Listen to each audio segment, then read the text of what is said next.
ทดลองแห่ธาตุการส่งเสริมการท่องเที่ยวการปรับปรุงการบริการขนส่งภายในและต่างประเทศและอื่นๆเฮ็ดให้เศรษฐกิจสืบต่อขยายตัวอย่างต่อเนื่องรวมยอดผลิตภัณฑ์ภายใน GDP ขยายตัวเฉลี่ยในระดับ 4.24 ส่วนห้อยซึ่งบรรลุคาดหมายที่วางไว้ 4 ส่วนห้อยขึ้นไป GDP ต่อหัวคนบรรลุได้ 2,138 ดอลลาร์คะแนนกสิกรรมขยายตัวเฉลี่ย 2.9 ส่วนห้อยกวม 19.4 ส่วนห้อยของ GDP คะแนนอุตสาหกรรมขยายตัวเฉลี่ย 4.7 ส่วนห้อยกวม 32.5 ส่วนห้อยคะแนนบริการขยายตัวเฉลี่ย 4.5 ส่วนห้อยกวม 36.6 ส่วนห้อยคะแนนภาษีอากรขยายตัวเฉลี่ย 3.8 ส่วนห้อยกวม 11.5 ส่วนห้อยของ GDP สำหรับด้านการผลิตและการบริการมีการขยายตัวดีพ้นเด่นแมนการผลิตข้าวปฏิบัติได้ 18.9 ล้านต้นเฉลี่ย 3.7 ล้านต้นต่อปีผลิตพืชเป็นสินค้าได้ 9.5 ล้านต้นต่อปี การผลิตข้าวซีนไข่และปลาสามารถตอบสนองความต้องการของตลาดภายในได้โดยพื้นฐานและส่งออกผลิตภัณฑ์เกษตรกรรมและป่าไม้ได้ 7.8 ตึกดอลลาร์มูลค่าการผลิตพลังงานไฟฟ้าเพิ่มขึ้นเฉลี่ย 26 ส่วนห้อยต่อปีมูลค่าการผลิตแห่ธาตุเพิ่มขึ้นเฉลี่ย 39 ส่วนห้อยต่อปี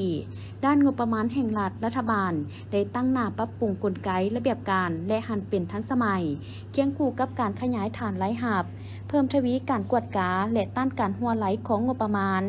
มอบความรับผิดชอบให้ท้องถิ่นหลายขึ้นและอื่นๆเฮ็ดให้สามารถเก็บไร้หับงบประมาณได้เกินแผน5 ปีซ้อนใน5 ปีมีไร้หับงบประมาณทั้งหมด 200,000 ตื้อกีบเท่ากับ 18 ส่วนห้อยของ GDPในด้านการคุ้มครองเงินตราได้เอาใจใส่คุ้มครองเงินตราด้วยมาตรการต่างๆเป็นต้นการดำเนินนโยบายเงินตราแบบผสมผสานปฏิบัตินโยบายอัตราแลกเปลี่ยนตามกลไกตลาดที่มีการคุ้มครองของรัฐที่มีความยืดหยุ่นกว่าเก่าได้ปรับปรุงกลไกการคุ้มครองการแลกเปลี่ยนเงินตราต่างประเทศและเข้มงวดการคุ้มครองเงินตราต่างประเทศให้ผ่านธนาคารหลายขึ้นเฮ็ดให้อัตราเงินเฟ้อลดลงจาก 2.96 ส่วนห้อยในปี 2022 มาเป็น 8.3 ส่วนห้อยในปี 2025วันที่21มังกร2026กองกวดกาอาหารและยากระทรวงสาธารณสุขได้จัดพิธีทำลายสินค้าประเภทอาหารยาและผลิตภัณฑ์การแพทย์ที่ต้องห้ามขึ้นที่สนามขี้เหงื่อหลัก 32 นครหลวงจันทร์โดยการนำทีมของดร.บุญเรือนพัลาสโยธาหัวหน้ากองกวดกาอาหารและยามีบรรดาแขนงการองค์การจัดตั้งและวิชาการที่เกี่ยวข้องเข้าร่วมสำหรับสินค้าอาหารยาและผลิตภัณฑ์การแพทย์ที่ต้องห้ามที่นำมาทำลายในครั้งนี้รวมมี212รายการในนั้นมีประเภทยา58รายการประเภทอาหาร4รายการอาหารเสริม17รายการอุปกรณ์การแพทย์13รายการเครื่องสำอาง111รายการยาพื้นเมือง5รายการเคมี4รายการรวมเป็นมูลค่าหลายกว่า1ตื้อ519ล้านกว่ากีบพร้อมทั้งได้ปฏิบัติมาตรการแก้ไขต่อผู้ละเมิดคดี164 กรณีเป็นเงิน547ล้านกว่ากีบที่ได้มอบเข้างบประมาณของรัฐทั้งนี้ก็เพื่อสืบต่อรับประกันให้ประชาชนสามารถเลือกซื้อและบริโภคอาหารที่ปลอดภัยจึงได้เรียกร้องต่อผู้ดำเนินธุรกิจให้ปฏิบัติตามระเบียบกฎหมายที่ได้วางออกอย่างเข้มงวดในการนำเข้าส่งออกจำหน่ายผลิตภัณฑ์อาหารและยาที่มีคุณภาพและมีจรรยธรรมพร้อมนั้นยังฝากถึงพ่อแม่ประชาชนที่ซื้อสินค้าต่างๆควรศึกษาเบิ่งแหล่งที่มาให้ละเอียดเลือกสินค้าที่มีอย.และถูกต้องเพื่อความปลอดภัยและบ่เป็นอันตรายต่อสุขภาพท่านอาจสะพังทองศรีพันดอนเจ้าของนครหลวงเวียงจันทน์ได้รายงานในโอกาสต้อนรับการเข้าเยี่ยมคำนับของเอกอัครราชทูตฟิลิปปินส์ในวันที่22มังกรนี้ว่าแผนการจัดตั้งปฏิบัติในปี2026แม่นได้ตั้งเป้าหมายหลายเวียกงานโดยจุดสุ่มแม่นจะลืบล้างทางดินแดงให้หมดไปในขอบเขตตัวเมืองของนครหลวงเวียงจันทน์ซึ่งอันนี้แสดงถึงคาดหมายสำคัญของนครหลวงเวียงจันทน์ที่จะสุ่มใส่พัฒนาพื้นฐานโครงหลังเส้นทางให้สะดวกสบายสมเป็นเมืองเอกของประเทศทั้งจะประกอบส่วนสุขยุเศรษฐกิจและชีวิตการเป็นอยู่ของชาวนครหลวงเวียงจันทน์ให้นับมือนับดีขึ้นส่วนในปี2025ที่ผ่านมาเศรษฐกิจนครหลวงเวียงจันทน์มีการขยายตัวในระดับ 5.8 ส่วนห้อยพื้นฐานโครงหลังได้รับการพัฒนาขยายตัวพร้อมเดียวกันนั้นนครหลวงเวียงจันทน์ก็ยังมีผลสำเร็จในการจัดตั้งปฏิบัติวันสำคัญของพรรคของชาติกองประชุมสำคัญต่างๆและงานต่างๆนอกนี้เพื่อสืบต่อผันขยายมติกองประชุมใหญ่ครั้งที่12ของพรรค นครหลวงเวียงจันทน์จะสุ่มใส่สร้างนครหลวงเป็นศูนย์กลางทางด้านการเมืองการปกครองด้วยการรักษาบทบาทเป็นใจกลางและมันสมองด้านการเมืองการปกครองแห่งชาติรับประกันทางด้านเสถียรภาพทางด้านการเมืองความสงบความปลอดภัยและความเป็นระเบียบเรียบร้อยในสังคมอย่างหนักแน่นรักษาความมั่นคงในระบบการเมืองด้วยการยกสูงบทบาทนำพาและความสามารถกำอำนาจของคณะพรรคที่เข้มแข็งในทุกขั้นสร้างนครหลวงเวียงจันทน์เป็นหัวหน่วยยุทธศาสตร์ที่เข้มแข็งสร้างเมืองเป็นหัวหน่วยเข้มแข็งรอบด้านสร้างตาแสงเป็นหัวหน่วยบริการประชาชนให้ทั่วถึงและสร้างบ้านเป็นหัวหน่วยชุมชนที่เป็นเจ้าตนเองสุ่มใส่ปฏิบัตินโยบายของพรรคอย่างแข็งแรงด้วยการสุกยุการหันเป็นทันสมัยในการพัฒนาการบริการภาครัฐสร้างเมืองอัจฉริยะเพื่อลดพรขั้นตอนที่ซับซ้อนสร้างความโปร่งใสอำนวยความสะดวกสูงสุดให้แก่ประชาชนในภาคธุรกิจพร้อมนี้ก็จะสร้างนครหลวงเป็นศูนย์กลางทางด้านเศรษฐกิจการเติบโตด้วยการสร้างให้เป็นหัวจักรขับเคลื่อนเศรษฐกิจแห่งชาติด้วยนโยบายเศรษฐกิจเอกราชเป็นเจ้าตนเองที่เข้มแข็งที่สุดการแข่งขันกีฬาได้จัดขึ้นในวันที่23มังกร2026ที่ศูนย์กลางสหพันธ์กรรมบาลลาวเป็นการเข้าร่วมของทานวิไลวงศ์คะเสริมรองประธานคณะบริหารงานศูนย์กลางสหพันธ์กรรมบาลลาวมีบรรดาคณะพรรคคณะกรมคณะประธานสหพันธ์กรรมบาลกระทรวงองค์การนครหลวงเวียงจันทน์กรรมบาลภาคฐานพร้อมด้วยสมาชิกกรรมบาลเข้าร่วมทานวิไลวงศ์คะเสริมได้กล่าวว่าการจัดขบวนการแข่งขันกีฬาในครั้งนี้แม้นเพื่อเป็นการสร้างกระบวนการคำนับหับตอนเฉลิมฉลองวันสั่งตั้งสหพันธ์กรรมบาลลาวครบรอบ70 ปีให้มีความหมายความสำคัญและเป็นการสร้างความสามัคคีซึ่งกันและกันสวัสดีบรรดาทานสนักข้าพเจ้าขอต่างหน้าให้ศูนย์กลางสหพันธ์กรรมบาลลาวขอยินดีต้อนรับบรรดาทานที่เข้าร่วมกิจกรรมกีฬาเบตังเพื่อเฉลิมฉลองวันสั่งตั้งสหพันธ์กรรมบาลลาวครบรอบ70 ปีฉะนั้นปีนี้ปี 2026 นี่เป็นปีหนึ่งที่มีความหมายความสำคัญเนื่องในโอกาสที่พวกเรากำลังกะเกียมเฉลิมฉลองวันสั่งตั้งกรรมบาลลาวก็คือวันที่1 กุมภาพันธ์ ปี1956 วันที่1 กุมภาพันธ์ ปี 2026 ถือว่าครบรอบ70 ปีนะฉะนั้นอันนั้นกระบวนการเฉลิมฉลองนี้พวกเราก็มีหลายกิจกรรมนะเป็นต้นพวกเราก็ได้จัดกิจกรรมแข่งขันกีฬากอล์ฟโดยเป็นสิ่งขันของทานนายกรัฐมนตรีแห่งสปป.ลาวพวกเขาก็ได้สำเร็จไปในวันที่17 ที่ผ่านมานี้และมือวานนี้พวกเขาก็ได้เปิดกิจกรรมบริจาคเลือดมาฮอดมื้อนี้ก็ยังดำเนินกิจกรรมบริจาคเลือดอยู่แล้วก็กิจกรรมการวางแสดงผลิตภัณฑ์สินค้าหรือว่าสิ่งมือแรงงานของออกแรงงานของเราบรรดาเผ่านักเกียรติตัวประเทศโดยรวมโดยเฉพาะมื้อนี้พวกเขาก็จัดอยู่สำนักงานศูนย์กลางสหพันธ์กรรมบาลลาวของเขาเดี๋ยวมื้อนี้พวกเขาได้จัดกิจกรรมแข่งขันกีฬาเบตังเสียงขันทานประธานศูนย์กลางสหพันธ์กรรมบาลลาวพวกเขาเพื่อคำนับหับต้อนวันสั่งตั้งสหพันธ์กรรมบาลลาวครบรอบ70 ปีที่จะหมุนเวียนมาในอีกวาระหนึ่งฉะนั้นข้าพเจ้าขอแสดงความขอบใจที่บรรดาทานบรรดาผู้ชมก็คือนักกีฬาก็คือสมาชิกกรรมบาลกรรมกรผู้ให้งานลาวในขอบเขตตัวประเทศที่ให้การสนับสนุนกรรมบาลลาวตลอดมาพร้อมเดียวกันพิเศษก็ขอแสดงความขอบใจฮู้บุญคุณการนำภาครัฐทุกขันที่ให้การสนับสนุนให้การชี้นำให้ความสะดวกแก่งานเฉลิมฉลองวันสั่งตั้งสหพันธ์กรรมบาลลาวครบ70 ปีในครั้งนี้ด้วยบรรยากาศที่ฟดฟื้นเดี๋ยวพวกเขาจุดประสงค์ก็เพื่อเต้าโฮมความสามัคคีหักแพงระหว่างสมาชิกกรรมบาลกรรมกรผู้ให้งานลาวในขอบเขตตัวประเทศให้แน่นแฟ้นยิ่งขึ้นฉะนั้นท้ายนี้ข้าพเจ้าในนามต่างหน้าให้คณะพรรคคณะนำศูนย์กลางสหพันธ์กรรมบาลลาวคือนามส่วนตัวขอแสดงความขอบใจหรืออวยพรใส่ประเสริฐมายังทุกท่านที่เข้าร่วมกิจกรรมแข่งขันกีฬาเบตังในครั้งนี้จงมีสุขภาพเข้มแข็งมีความผาสุกในชีวิตส่วนตัวและครอบครัวพิเศษก็ขออวยพรใส่ประเสริฐมายังการนำภาครัฐทุกขันและก็บรรดาสมาชิกกรรมบาลกรรมกรผู้ให้งานเราจงมีสุขภาพเข้มแข็งขอขอบใจการแข่งขันในครั้งนี้มี30 กว่าภาคส่วนเข้าร่วมโดยเป็นการแข่งขันประเภทผสมยิงทรายและได้ดำเนินการแข่งขัน1 วันเต็มภายในงานยังมีการวางแสดงและขายสินค้ากิจกรรมบริจาคเลือดตื่มอีก คณะกรรมการปกครองเมืองจันทบุรีได้รายงานการจัดตั้งปฏิบัติแผนพัฒนาเศรษฐกิจสังคมประจำปี 2025 ต่อกล่องประชุมเปิดกว้างครบคณะบริหารงานภาคเมืองจันทบุรีครั้งที่ 5 สมัยที่ 8 ซึ่งจัดขึ้นเมื่อบุรุษมานิวาผลการจัดตั้งปฏิบัติแผนพัฒนาเศรษฐกิจสังคมปี 2025 ผ่านมาทางเมืองสามารถจัดตั้งปฏิบัติเวียกงานมีผลสำเร็จหลายด้านอันพุ่นเด่นแม่นการเก็บรายรับเข้างบประมาณได้ 179.55 ตื้อกีบปฏิบัติลื่นแผนการ 12.2 ส่วนห้อยการดึงดูดการลงทุนภาคเอกชนภายในและต่างประเทศปฏิบัติได้ 2 โครงการมีมูลค่าการลงทุน 767 ตื้อกีบเป็นประเภทบริการที่นอนในบัญชีควบคุมโดยแม่นขั้นศูนย์กลางเป็นผู้ออกอนุญาตได้ส่งเสริมผลิตภัณฑ์ตัวแบบให้ได้กาหมายอุดมของเมือง8หัวหน่วยได้ติดตั้งโทรโคง15จุดสมทบกับแผนกวัฒนธรรมและการท่องเที่ยวลงกวดกาป้ายที่บ่ถูกต้องพร้อมทางเฮ็ดบทบันทึกอยู่เขตบ้านขัวหลวงจำนวน121ป้ายได้ลงจัดสรรความบ่เป็นระเบียบเหี่ยมห้อยตามเส้นทางสายหลักทางหอมและตลาดสุกยู่ให้ควางเฮือนเฮ็ดสัญญาเก็บเม่นขี้เหงื่อได้ห้อยส่วนห้อยดำเนินการฟื้นฟูบูรณะรักษาซ่อมแปลงเส้นทางเพื่อให้สามารถนำใช้ได้ตลอดปีเส้นปรับปรุงทางหอมจากทางดินแดงมาเป็นทางเบตงได้19เซนมีความยาว 7,202 เมตรในนั้นทุนของรัฐ14เซนทุนของประชาชนในนักธุรกิจอยู่บ้านดงเมียงผลตองเจ้ามณี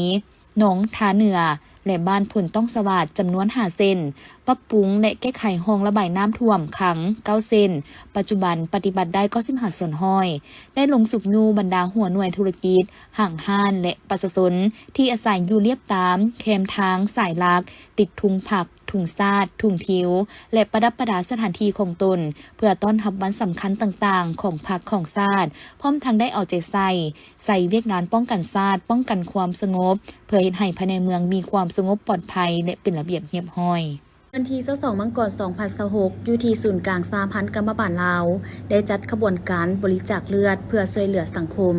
โดยการเข้าร่วมของท่านวิไลวงศ์เกษมรองประธานคณะบริหารงานศูนย์กลางสหพันธ์กรรมบาลลาวดร.จันทราสุขสาครหัวหน้าสถาบันเลือดแห่งชาติองค์การกาแดงแห่งชาติลาวมีบรรดาภาคส่วนที่เกี่ยวข้องเข้าร่วมท่านวิไลสุขเกษมได้กล่าวเปิดงานบริจาคเลือดและวางแสดงสินค้าว่ากิจกรรมบริจาคเลือดดังกล่าวแม่นจัดขึ้นเพื่อช่วยเหลือสังคมแบบสมัครใจโดยบ่ได้เรียกร้องสิ่งตอบแทนและทั้งเป็นการค้ำนับหับตอนวันสร้างตั้งสหพันธ์กรรมบาลลาวครบรอบ70 ปีก็คือวันที่1 กุมภาพันธ์ 1956 หา 1 กุมภาพันธ์ 2026ที่ใกล้จะมาถึงโดยเป็นการร่วมมือกันระหว่างศูนย์กลางสหพันธ์กรรมบาลลาวสมทบกับสถาบันเลือดแห่งชาติองค์การกาแดงแห่งชาติลาวที่ได้จัดขบวนการบริจาคเลือดเพื่อช่วยเหลือสังคมนี้ขึ้นในทุกปีและปีนี้ก็นับว่าเป็นปีที่มีความหมายสำคัญหลายยิ่งเพราะว่าเป็นปีที่พวกเราได้เฉลิมฉลองวันสำคัญต่างๆเช่นวันสถาปนาสาธารณรัฐประชาธิปไตยประชาชนลาวครบรอบ50 ปีวันสร้างตั้งพรรคประชาชนปฏิวัติลาวครบรอบ70 ปีวันคล้ายวันเกิดประธานไก่สอนพรหมวิหารครบรอบ105 ปีสมเสยผลสำเร็จกองประชุมใหญ่ผู้แทนทั่วประเทศครั้งที่12ของพรรคประชาชนปฏิวัติลาวและผลสำเร็จกองประชุมใหญ่ผู้แทนกรรมบาลทั่วประเทศครั้งที่9ย้อนเห็นความสำคัญของการให้เลือดช่วยเหลือคนเจ็บมีแต่คนเฮาเท่านั้นที่จะเอาเลือดออกเพื่อช่วยเหลือซึ่งกันและกันให้แก่คนเจ็บที่ขาดเลือดการผ่าตัดการเกิดอุบัติเหตุการเกิดลูกและอื่นๆความต้องการเลือดเพื่อช่วยกอบกู้เอาชีวิตคนในสังคมในระยะผ่านมาแม้นยังบ่ทันเพียงพอกับความต้องการฉะนั้นมื้อนี้ศูนย์กลางสหพันธ์กรรมบาลลาวร่วมกับสถาบันเลือดแห่งชาติและองค์การกาแดงแห่งชาติลาวจึงได้จัดการบริจาคเลือดครั้งนี้ขึ้นพร้อมทางปลุกระดมสมาชิกกรรมบาลกรรมกรและผู้ออกแห่งงานร่วมการบริจาคเลือดในครั้งนี้ให้ได้หลายเท่าที่จะหลายได้เพื่อเป็นการสร้างความสามัคคีและร่วมกันเฉลิมฉลองวันสร้างตั้งสหพันธ์กรรมบาลลาวครบรอบ70 ปีให้เป็นขบวนการฝดฟื้นและเคียงคู่กับการเฉลิมฉลองวันสำคัญดังกล่าวภายในงานจึงได้มีการจัดงานวางแสดงผลิตภัณฑ์ที่เป็นสีมือของผู้ออกแห่งงานลาวและเพื่อเต้าโฮมความสามัคคีของผู้ออกแห่งงานลาววรรณเผ่าให้แน่นแฟ้นยิ่งขึ้นคณะประจำสภาประชาชนนครหลวงเวียงจันทน์ได้แต่งตั้งคณะกรรมการการเลือกตั้งนครหลวงเวียงจันทน์เพื่อกะเกี่ยมดำเนินการเลือกตั้งสมาชิกสภาแห่งชาติสุดที่10 และสมาชิกสภาประชาชนนครหลวงเวียงจันทร์สุดที่ 5 โดยปฏิบัติตามกฎหมายว่าด้วยการเลือกตั้งและคำแนะนำของคณะกรรมการเลือกตั้งระดับชาติเกี่ยวกับการแต่งตั้งคณะกรรมการเลือกตั้งและคณะรับผิดชอบหน่วยปอนบัตรเลือกตั้งขั้นท้องถิ่นดังนั้นคณะประจำสภาประชาชนนครหลวงเวียงจันทร์จึงได้ออกมติแต่งตั้งคณะกรรมการเลือกตั้งนครหลวงเวียงจันทร์ซึ่งประกอบด้วยบรรดาทานดังนี้ 1. ท่านเลขาคณะพรรคประธานสภาประชาชนนครหลวงเวียงจันทร์เป็นประธาน 2. ท่านรองประธานสภาประชาชนนครหลวงเวียงจันทร์เป็นรองประธาน 3. ท่านรองประธานสมาชิกสภาแห่งชาติประจำเขตเลือกตั้งที่ 1 เป็นรองประธาน 4. ท่านรองเจ้าของนครหลวงเวียงจันทร์เป็นผู้ชี้นำเวียกงานเศรษฐกิจงบประมาณเป็นกรรมการ 5. ท่านหัวหน้ากองบัญชาการป้องกันความสงบนครหลวงเวียงจันทร์เป็นกรรมการ 6. ท่านประธานกวดกาพรรคหัวหน้าองค์การกวดกาแห่งรัฐนครหลวงเวียงจันทร์เป็นคณะกรรมการ 7. ท่านหัวหน้าคณะจัดตั้งนครหลวงเวียงจันทร์เป็นกรรมการ 8. ท่านหัวหน้ากองบัญชาการทหารนครหลวงเวียงจันทร์เป็นกรรมการ 9. ท่านหัวหน้าคณะโฆษณาอบรมนครหลวงเวียงจันทร์เป็นกรรมการ 10. ท่านประธานองค์การแนวร้าวสร้างชาตินครหลวงเวียงจันทร์เป็นกรรมการ 11. ท่านเลขาธิการสภาประชาชนนครหลวงเวียงจันทร์เป็นกรรมการ 12. ท่านหัวหน้าห้องว่าการนครหลวงเวียงจันทร์เป็นกรรมการ 13. ท่านประธานสภากรรมบาลนครหลวงเวียงจันทร์เป็นกรรมการ 14. ท่านประธานสภาแม่หญิงนครหลวงเวียงจันทร์เป็นกรรมการ 15. ท่านเลขาคณะบริหารงานสาวหนุ่มนครหลวงเวียงจันทร์เป็นกรรมการ 16. หัวหน้าแผนกการเงินนครหลวงเวียงจันทร์เป็นกรรมการ 17. หัวหน้าแผนกวัฒนธรรมและการท่องเที่ยวนครหลวงเวียงจันทร์เป็นกรรมการ 18. ประธานสภานักรบเก่านครหลวงเวียงจันทร์เป็น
ทีเต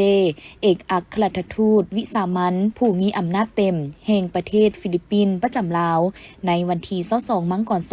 2026อยู่ที่ห้องว่าการนครหลวงจันทน์เนื่องในโอกาสขอเข้าปรึกษาหารือเกี่ยวกับการเสนอสั่งตั้งนครมิตรภาพระหว่างนครหลวงมะนิลากับนครหลวงจันทน์ในโอกาสดังกล่าวทางเจ้าของนครหลวงจันทน์ก็ได้ให้การต้อนรับอย่างอบอุ่นพร้อมทางได้ตีราคาสูงต่อการมารับหน้าที่ใหม่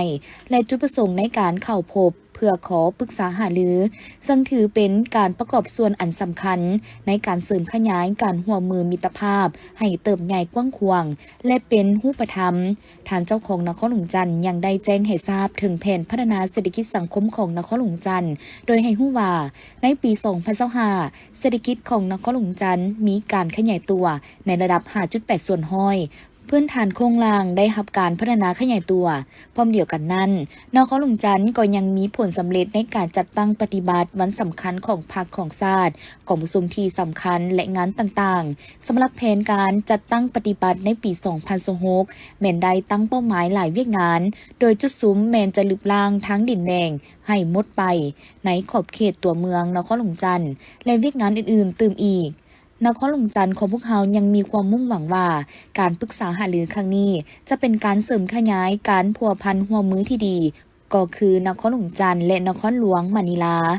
และขออวยพรให้ท่านทูตจงปฏิบัติหน้าที่อย่างมีผลสำเร็จเพื่อช่วยสืบต่อเสริมขยายการร่วมมือของสองนครให้เป็นรูปธรรมอย่างแท้จริงท่านนางเอลิซาเบธทีเต้ก็ได้กล่าวขอบใจต่อการต้อนรับอย่างอบอุ่นพร้อมทางแจ้งให้ฮู้ถึงจุดประสงค์และเจตจำนงในการขอเข้าพบซึ่งก็เพื่อเป็นการปรึกษาหารือเกี่ยวกับการเสนอสั่งตั้งนครมิตรภาพระหว่างนครหลวงมะนิลากับนครหลวงจันทน์เพื่อเสริมขยายการพัวพันร่วมมือของสองฝ่ายว่ารวมแล้วสองนครของพวกเขาแม่นมีจุดพิเศษและมีหลายอย่างที่คล้ายคือกันประชาชนมีวัฒนธรรมมีการดำรงชีวิตรูปแบบใกล้เคียงกันซึ่งจากผลสำรวจแล้วคนประเทศฟิลิปปินส์แม่นได้มาท่องเที่ยวมาอาศัยมาศึกษาและมาเฮ็ดเวียกอยู่นครหลวงจันทน์เป็นจำนวนหลายตามตัวเลขสถิติในประเทศลาวมีคนฟิลิปปินส์อยู่ถึง 2,000 กว่าคนในนี้อยู่นครหลวงจันทน์ 1,000 กว่าคน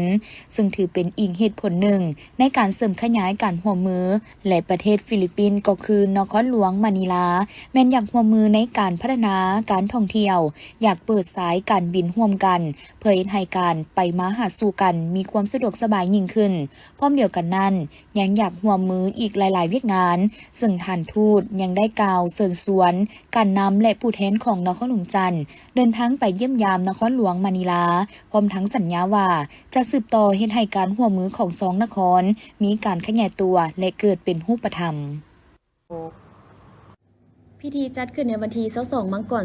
2026โดยการปาฐกถาของพลตรีสนทองพรหมลาวงศ์อดีตกรรมการคณะประจำภาคกระทรวงป้องกันประเทศห้องหัวหน้ากรมใหญ่การเมืองกองทัพมีคณะบริหารงานภาคคณะหน่วยภาคคณะน้ำกรมห้องการบรรดากรมและคณะแผนกตลอดฮอดพนักงานลักแรงองค์การอัยการประชาชนสูงสุดเข้าร่วมพลตรีสนทองพรหมลาวงศ์ได้หวนคืนถึงประวัติการกำเนิดของกองทัพประชาชนลาวผลงานศาสนาและการเติบใหญ่ขยายตัวของกองทัพประชาชนลาวในแต่ละระยะโดยเฉพาะระยะดำเนินการปฏิวัติต่อสู้ปลดปล่อยชาติระยะปฏิบัติ2นาทียุทธศาสตร์ปกปักรักษาและสร้างสาพัฒนาประเทศชาติโดยภายใต้การนำพาอันแท้ถึงของพรรคคอมมิวนิสต์อินโดจีนประจำแคว้นลาวได้จัดกล่องประชุมโดยเอาสถานที่กองราชวงศ์เป็นบ่อนประชุมได้ประกาศสั่งตั้งกองทัพลาวอิสระอย่างเป็นทางการโดยแม่นท่านไกรสอนพรหมวิหารเป็นผู้ประกาศสั่งตั้งและเป็นผู้บัญชาโดยกงถ้าจากนั้นมาก็ได้ประกาศหับเอาบรรดากองเอกราชอื่นๆเช่นกองไซจักรพรรดิกองฟ้างมกองปัจจัยและกองไซเสถาโฮมเข้ากันเป็นกองทัพลาวอิสระนับแต่นั้นมาวันที่20มังกร1949จึงกลายเป็นวันประวัติศาสตร์แห่งการสั่งตั้งกองทัพประชาชนลาวกองทัพประชาชนลาวได้ผ่านความยุ่งยากในการสั่งตั้งสู่หบมีไซและเติบใหญ่ขยายตัวภายใต้การนำพาอันปีศาจสามารถสลัดต้องไซของพรรคประชาชนปฏิวัติลาว กองทัพประชาชนปฏิวัติลาวได้ผ่านผ่าอุปสรรคนานาประการที่เต็มไปด้วยการเสียสละอันใหญ่หลวงในภารกิจต่อสู้ปลดปล่อยชาติเฮ็ดสำเร็จพารกรรมประวัติศาสตร์ที่ภาคและประชาชนมอบหมายให้อย่างมีไซตลอดระยะเวลาแห่งการกำเนิดสู่หบมีไซเติบใหญ่ขยายตัว77 ปีผ่านมากองทัพพวกเขาได้เฮ็ดสำเร็จภารกิจอันยิ่งใหญ่และสร้างผลงานดีเด่นและวีรกรรมอันล้ำเลิศไว้ในนามประวัติศาสตร์อย่างสมเกียรติกองทัพย้ำใดก็น้ำหน้าถูกเวียกงานเด็ดเดียวผ่านผ่าอุปสรรคเฮ็ดสำเร็จหน้าที่สมแล้วที่เป็นกำลังแกนสถานที่เข้มแข็งของการปฏิวัติเป็นเครื่องมืออันแหลมคมของพรรคและเป็นกองทัพวีรชนของชาติลาวการปะทะกะทะครั้งนี้แม่นเพื่อในใส่ศึกษาอบรมให้สมาชิกภาคพนักงานราชการทั่วองค์การอัยการประชาชนได้รับรู้ถึงการกำเนิดเติบใหญ่ขยายตัวเห็นได้ผลงานศาสนาที่ญาติมาได้และกำได้ท่าแท้มูลเสื้ออันสง่างามของกองทัพประชาชนลาวพร้อมทางปลูกจิตสำนึกมีความกตัญญูรู้บุญคุณต่อนักวีรชนแห่งชาตินักรบแข่งขันพนักงานนักรบและพ่อแม่ประชาชนบรรดาเผ่าที่ได้อุทิศชีวิตเพื่อภารกิจปฏิวัติเพื่อประเทศชาติและเสริมขยายบทบาทเป็นกำลังหลักแหล่งแกนสารในการจัดตั้งปฏิบัติ2หน้าที่ยุทธศาสตร์ปกปักรักษาและสร้างสาพัฒนาประเทศชาติใน5 ปีผ่านมานครหลวงเวียงจันทน์บรรลุผลสำเร็จหลายด้านเช่นด้านการเมืองรักษาได้ความสงบมั่นคงการปฏิบัติภาระบทบาทนำพาของพรรคทุกขั้นได้รับการยกสูงขึ้นบรรดาแนวทางมติคำสั่งของศูนย์กลางได้รับการผ่านขยายจัดตั้งปฏิบัติและได้รับมรรคผลตัวจริงเศรษฐกิจได้รับการพัฒนาอย่างต่อเนื่องเฉลี่ย 5.34 ส่วนห้อยต่อปีรวมยอดผลิตภัณฑ์ภายในปี2025บรรลุได้เกือบ 90,000 ตื้อกีบเฉลี่ยต่อหัวคนเท่ากับ 85.17 ล้านกีบโครงประกอบเศรษฐกิจได้มีการหันเปลี่ยนไปตามทิศที่กำหนดไว้ในนั้นแขนงกสิกรรมลดลงจาก 14.3 ส่วนห้อยมาเป็น 13 ส่วนห้อยในปี2025อุตสาหกรรมลดลงจาก 49.5 มาเป็น 49 ส่วนห้อยในปี2025การบริการเพิ่มขึ้นจาก 36.2 ส่วนห้อยมาเป็น 38 ส่วนห้อยในปี2025พื้นฐานโครงล่างได้รับการพัฒนาตามแผนผังฉบับที่3เขตเมืองเก่าได้รับการฟื้นฟูและบูรณะรักษาการพัฒนาพื้นฐานโครงล่างหนทางได้รับการก่อสร้างซ่อมแปลงทางด่วนเวียงจันทน์วังเวียงทางรถไฟลาวจีนเส้นทางเสื่อมต่อระหว่างเมืองกับบรรดาแขวงแนวทางการต่างประเทศของพรรคได้รับการจัดตั้งปฏิบัติอย่างตั้งหน้ามาฮอดปัจจุบันนครหลวงเวียงจันทน์ได้พัวพันร่วมมือกับ19ประเทศ74นครสร้างเป็นนครมิตรภาพน้ำกันแล้ว17นครเห็นได้ว่าบทบาทของนครหลวงเวียงจันทน์สูงเด่นขึ้นบนเวทีภาคพื้นและสากลเพื่อสืบต่อพันขยายมติกองประชุมใหญ่ครั้งที่12ของพรรคนครหลวงเวียงจันทน์จะสุ่มใส่สร้างนครหลวงเวียงจันทน์เป็นศูนย์กลางทางด้านการเมืองการปกครองและรับประกันเสถียรภาพทางด้านการเมืองความสงบความปลอดภัยและความเป็นระเบียบเรียบร้อยในสังคมอย่างหนักแน่นในวันที่23มังกร2026ที่อาคารประธานสงฆ์ศูนย์กลางองค์การพุทธศาสนาสัมพันธ์ลาวพระอาจารย์ใหญ่อธิปไตยไมตรีจิตรองประธานศูนย์กลางหัวหน้าห้องการบริหารศูนย์กลางองค์การพุทธศาสนาสัมพันธ์ลาวพร้อมด้วยพระอาจารย์ใหญ่บุญทวีประสิทธิศักดิ์รองประธานศูนย์กลางองค์การพุทธศาสนาสัมพันธ์ลาวหัวหน้ากรรมาธิการสาธารณูปการและแถลงให้ฮู้ว่าในระหว่างวันที่26-31มังกรที่จะมาถึงนี้ทั้งองค์การพุทธศาสนาสัมพันธ์ลาวจะได้จัดงานมหากุศลครั้งยิ่งใหญ่เพื่อเฉลิมฉลองผลสำเร็จกองประชุมใหญ่ผู้แทนพระสงฆ์ทั่วประเทศสมัยที่9และระดมทุนสมทบการก่อสร้างอาคารสำนักงานประธานศูนย์กลางองค์การพุทธศาสนาสัมพันธ์ลาวหลังใหม่ที่ยังข้างสำละและงานบุญแห่สุดสาธยายพระไตรปิฎกและพิธีโหษสงฆ์มหาเถรพิเศษกพร้อมทางพิธีเฉลิมฉลองยกยอดโซฟาอาคารสำนักงานประธานศูนย์กลางองค์การพุทธศาสนาสัมพันธ์ลาวสำหรับงานบุญในครั้งนี้ถือเป็นนิมิตหมายอันดีงามทางด้านวัฒนธรรมและศาสนาซึ่งมีจุดประสงค์หลักเพื่อสร้างความเป็นสิริมงคลให้แก่ประเทศชาติและเสื้อสูพระธรรมคำสอนโดยมีกิจกรรมสำคัญคือพิธีสูตรสาธยายพระไตรปิฎกลาวพระวินัยพระสูตรและพระอภิธรรมอย่างเต็มรูปแบบตลอด3วันอยู่ภายในกรมเรียนพระธาตุหลวงเพื่อเผยแผ่เมตตาบารมีและส่งเส เสริมการศึกษาคำสอนขององค์พระสัมมาสัมพุทธเจ้าให้คงอยู่คู่กับชาติลาวและเป็นการสร้างบารมีธรรมให้แก่ตนเองและครอบครัวพิธีมุทิตามหาเถรพิเศษกถือเป็นวาระอันศักดิ์สิทธิ์ในการประกอบพิธีโฮสส่งมุทิตามหาเถรพิเศษกแด่พระอาจารย์ใหญ่มหาเวทปเสนัยประธานศูนย์กลางองค์การพุทธศาสนาสัมพันธ์ลาวองค์ที่7และคณะสงฆ์ผู้จัดทำพระไตรปิฎกลาวจำนวน13องค์เพื่อแสดงความกตัญญูกตเวทีต่อผู้นำพาสูงสุดของคณะสงฆ์ลาวและยกย่องบุคคลที่มีคุณงามความดีผู้ที่เสียสละกำลังกายกำลังใจในการซี่นำพาพระสงฆ์และเฮียบเฮียงพระธรรมคำสอนการได้ร่วมโฮสต์สงฆ์พระมหาเถระถือเป็นมงคลอันสูงสุดซึ่งในชีวิตหนึ่งบ่ได้มีโอกาสพบกันได้ง่ายๆพิธีฉลองและยกย่อโซฟาอาคารสำนักงานประธานศูนย์กลางองค์การพุทธศาสนาสัมพันธ์ลาวหลังใหม่ซึ่งเป็นศูนย์กลางบริหารงานสงฆ์ที่ทันสมัยทั้งนี้ทางคณะกรรมการจัดงานยังได้เปิดโอกาสให้พุทธศาสนิกชนได้เข้าร่วมบริจาคทุนสมทบเพื่อสำหรับค่าก่อสร้างอาคารที่ยังค้างสำหรับการได้ร่วมบริจาคปัจจัยและร่วมพิธียกยอดโซฟาเปรียบเหมือนการได้ฝากซื้อและบุญกุศลไว้ในแผ่นดินเป็นวิหารทานที่มีอานิสงส์แฮงก่อให้เกิดความสมบูรณ์พูนสุขในชีวิตการจัดงานในครั้งนี้บ่เพียงแต่พิธีการทางศาสนาทั่วไปแต่แม้นปรากฏการณ์แห่งศรัทธาที่รวมเอาความเป็นสิริมงคลอันสูงส่งไว้ในวาระเดียวกันซึ่งประกอบมี4พิธีสำคัญคือบุญสูตรสาธยายพระไตรปิฎกลาวพระวินัยพระสูตรและพระอภิธรรมบุญมุทิตามหาเถรพิเศษกพระอาจารย์ใหญ่มหาเวทมเสนัยประธานศูนย์กลางองค์การพุทธศาสนาสัมพันธ์ลาวองค์ที่7พิธีโฮสต์ส่งเถรพิเศษกคณะสงฆ์จัดทำพระไตรปิฎกลาวจำนวน13องค์พิธีฉลองและยกยอดโซฟาอาคารสำนักงานประธานศูนย์กลางองค์การพุทธศาสนาสัมพันธ์ลาวหลังใหม่จันได้เสียสละเวลาเข้ามาร่วมนำกันเป็นขบวนก่อนกำลังทั้งกองทัพธรรมเนาะก็คือทั้งพระสงฆ์ทั่วประเทศลาวเฮาเนาะในการแห่ประธรรมคำสอนอันเป็นความภาคภูมิใจและก็ใส่สุดผ้าสีส้มเนาะผมผ้าหัดเป็นปริมณฑลจบงามเพื่อความเป็นระเบียบเรียบร้อยของคณะสงฆ์ความเป็นอัตลักษณ์ของความเป็นพระสงฆ์ลาวเนาะพระสงฆ์สามเณรลาว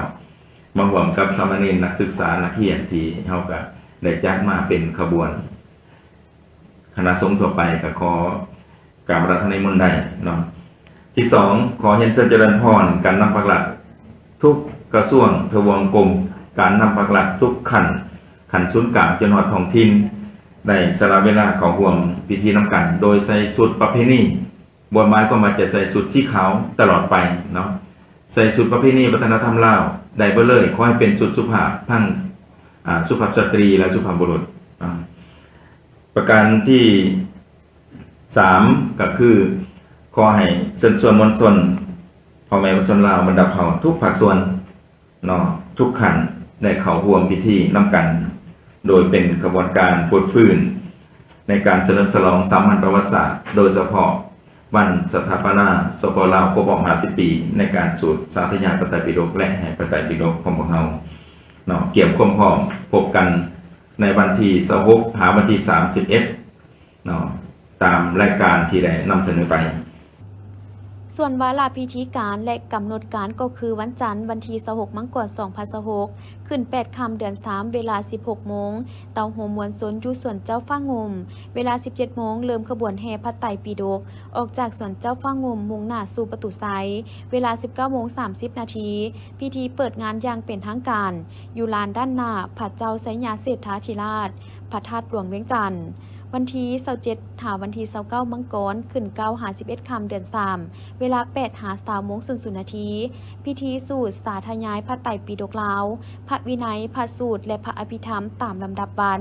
อยู่ภายในกรมมาเรียนพระธาตุหลวงวันศุกร์วันที่30 มังกร 2026ขึ้น12 ค่ำเดือน 3เวลา8 โมง00พิธีโฮสต์สงฆ์เถรพิเศษกคณะสงฆ์จัดทำพระไตรปิฎกลาว13 องค์อยู่เดินด้านหน้าหอธรรมสภาเวลา16 16 โมงพิธียกยอดเสาฟ้ากุฏิอาคารประธานสงฆ์7 ยอดและพิธีสูตรปริตะมงคลเวลา 18 โมงฟังปาฐกถาธรรมความสำคัญของพระไตรปิฎกอยู่ลานด้านหน้าพระเจ้าไสยเศรษฐาธิราชวันเสาร์วันที่ 31 มังกรขึ้น 13 ค่ำเดือน 3 เวลา 7 โมง 00 นาทีพิธีตักบาตรถวายสังฆทานพระสงฆ์130 องค์อยู่กุฏิอาคารประธานสงฆ์เวลา 8 โมง 00 นาทีพิธีแห่และพิธีฮดเถรพิเศษกพระอาจารย์ใหญ่ประธานศูนย์กลางองค์การพุทธศาสนาสัมพันธ์ลาวเวลา 11 โมง 30 นาทีถวายภัตตาหารเพลและร่วมรับประทานอาหารสามัคคีเพิ่นจะเถราพิเศษกฮดสงฆ์เอิ้นว่าสมเด็จพระลูกแก้วมีคำว่าสมเด็จนำหน้าสมเด็จพระลูกแก้วถ้าพระเถระได้ถูกสถาปนาขึ้นเป็นสมเด็จพระสังฆราชหรือว่าเป็นประธานสงฆ์ในการสถาปนาดังกล่าวนั้นจะได้รับการเถราพิเศษกฮดสงฆ์อีกจากพระเจ้าแผ่นดินอีกคือกันเอิ้นว่าสมเด็จพระยอดแก้วคำว่าสมเด็จพระยอดแก้วนั้นมันสูงสุดเพดานอยู่หั่นเพียงว่าพระสงฆ์นั้นจะรับกองเถราพิเศษกฮดสงฆ์หลายครั้งก็ตามแต่ว่าฐานันดรศักดิ์หรือว่ายศนั้นจะอยู่เพียงนั้นเพิ่นเอิ้นว่าฮดแถมสมภารคือสมมติขั้นลุ่มพระสำเร็จพระสาพระครูสุดเท่านั้นถ้าว่ามีญาติโยมเถราพิเศษกฮดสงฆ์อีกจะเทื่อก็ตามเป็นการแถมสมภารฐานันดรศักดิ์เพิ่นจะอยู่เพียงพระครูเท่านั้นดังนั้นจึงเชิญชวนมวลชนชาวพุทธศาสนิกชนทั้งหลายพร้อมกันเข้าร่วมงานดังกล่าวให้เป็นขบวนการฝึกฟื้น